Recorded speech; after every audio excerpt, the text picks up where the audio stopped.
Boa tarde a todos. Para te ganhar tempo aqui, eu cumprimento em nome da senhora Michele, primeira-dama, as autoridades já nominadas, bem como todos os presentes. Um especial aí para o Bruno Covas e João Dória.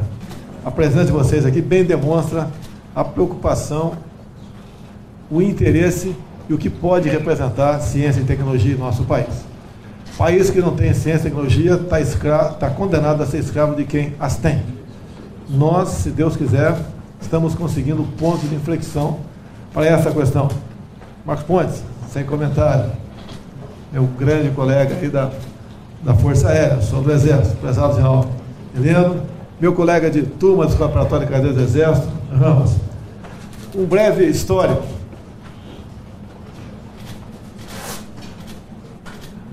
Em 1970, eu estava em Eldorado Paulista, aluno, tinha 15 anos de idade, e um professor de física pagou uma missão para a gente, né? Vamos descobrir o moto contínuo. Eu fui a campo. E o meu trabalho foi o que mais se aproximou da realidade, me desculpe a modéstia.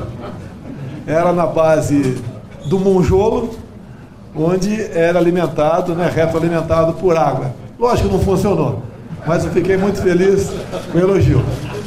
Foi pela primeira vez que eu comecei a me interessar por estudos, dado um elogio, um simples elogio naquele momento. Eu quero elogiar agora o Ramos aqui, o Dória e o Covas, pelo empenho que vocês estão tendo para que o maior colégio militar do Brasil seja construído no Campo de Marte aqui em São Paulo. Só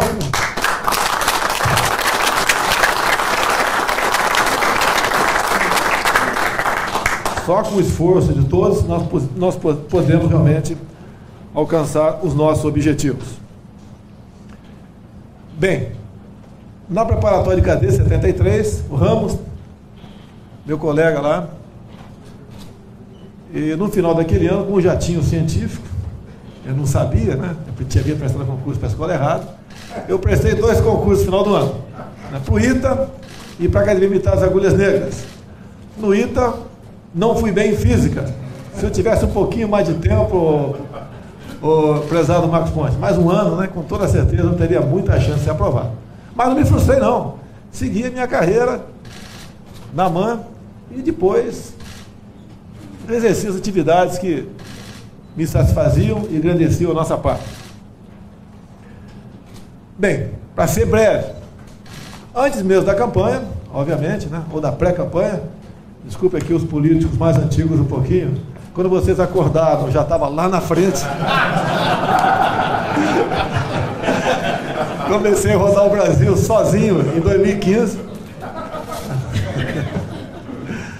E acabou a gente se elegendo. Mas, ao longo do caminho, amigos da Mackenzie, eu estive lá. Há 2 anos, entramos em contato com 2 pesquisadores, né?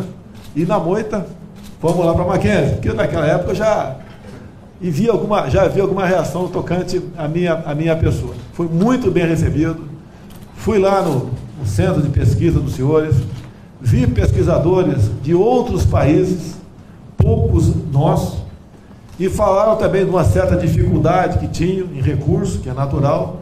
Parabéns, né? A iniciativa privada se interessando por isso, da forma como vocês se interessam, mesmo sabendo que o possível lucro que entra nessa área é vislumbrado anos à frente. Tá? Então, meus parabéns aos senhores. E confesso que fiquei encantado com o que vi lá. Mas antes, eu tive uma preocupação. Peguei um colega meu do Exército em Brasília, um subtenente, e fui no Vado Ribeiro. Dória, você está com o Eldorado do teu lado aí. Não é Eldorado Paulista não, está com o Eldorado do teu lado. E fui conhecer as montanhas de grafite de Miracatu. É uma coisa fantástica, fantástica. Levei um enxadão, um saco de estopa, né? E na flor da terra, você já pega o grafite ali, entreguei para os pesquisadores de São Paulo umas placas, por curiosidade apenas. E o que me chamou muita atenção, comecei a notar na região, que conversando com os caboclos, buracos feitos, logicamente, né, por seres humanos, né? e com maquinário, pela forma. E comecei a perguntar. Quem teve aqui, 10, 12 anos atrás, que tipo de gente? Bem, pelo que indicava, seriam coreanos, japoneses ou chineses. Né? Todo mundo de olho puxado.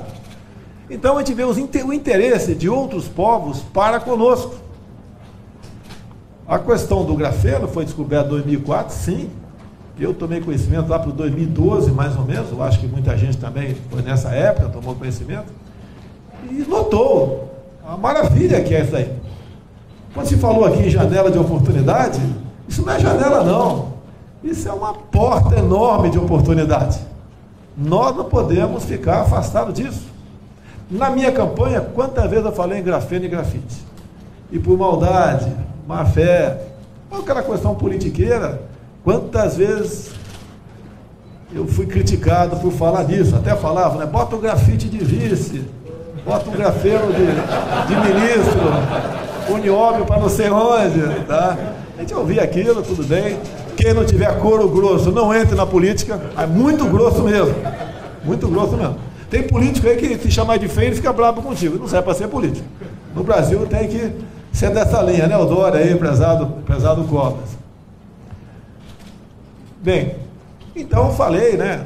Na Universidade da Mackenzie, nas minhas andas pelo Brasil, que nós tínhamos que ter o Vale do Silício nosso, que seria o Vale do Grafeno, ou o Vale do Nióbio, sei lá o que for, tínhamos que ter.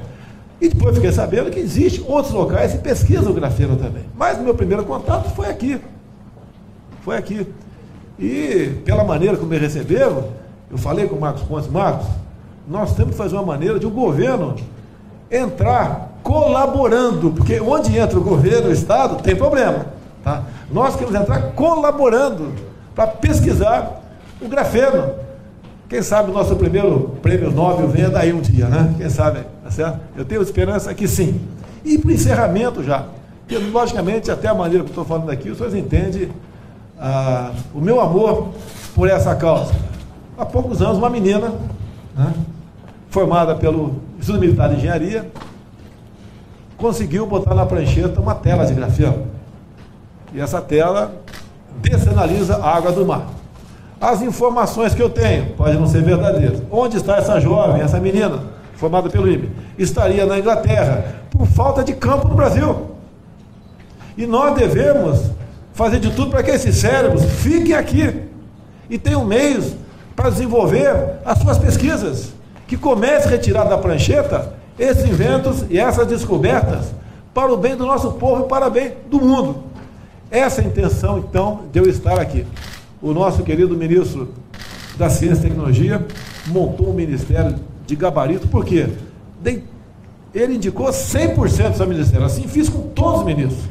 E ele montou um time de gente formada em ITA, no IME, na Mackenzie, na USP, no centro, gente de todas as matizes tem lá trabalhando com ele. Ele tem tudo para fazer um grande trabalho, como vem fazendo, como iremos agora para Israel, para esse sábado, né?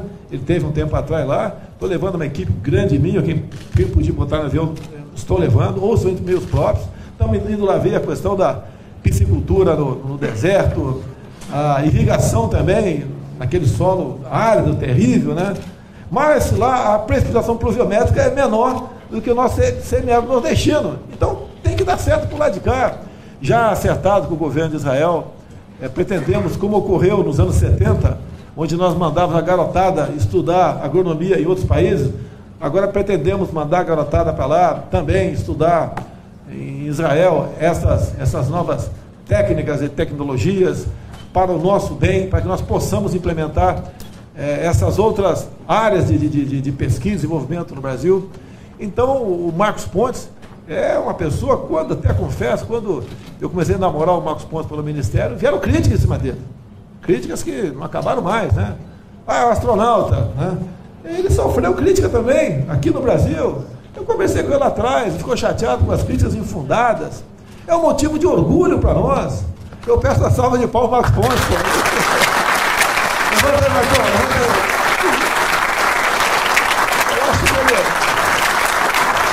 Eu acho que ele é o único astronauta no Ministério Sul, se não me engano. É o único astronauta do Ministério Sul. Tem que ser uma pessoa que em qualquer país do mundo seria tratado com toda com todo respeito, consideração, é tratado em grande parte aqui, sim, mas não me entender mais ainda. E lá, ele foi pelo mérito. E assim nós devemos conduzir o nosso estudo. Porque se for de outra forma, aquele lá na frente vai ter uma dívida de gratidão, não com o seu país, mas com o seu partido. Isso nós devemos evitar aqui no Brasil. Então, aos amigos da Mackenzie, o governo federal, logicamente, por intermédio do Marcos Pontes, que é muito mais inteligente do que eu, tá? Está de braços abertos para que nós possamos colaborar com os senhores, para que essa pesquisa aqui seja catapultada lá para cima, para nós realmente termos aqui a vanguarda do grafeno no mundo, para que nós possamos ser reconhecidos e aproveitando o trabalho da Mackenzie, obviamente, até agora. Nós queremos colaborar com os senhores. O governo está de braços abertos para o que os senhores precisarem, o que for possível da nossa parte, por parte do governo do Estado também, por parte da Prefeitura daqui de São Paulo também, para nós colocarmos o Brasil, São Paulo Estado, São Paulo capital, na rota realmente do grafeno. Meu muito obrigado a todos os senhores, é uma satisfação estar aqui.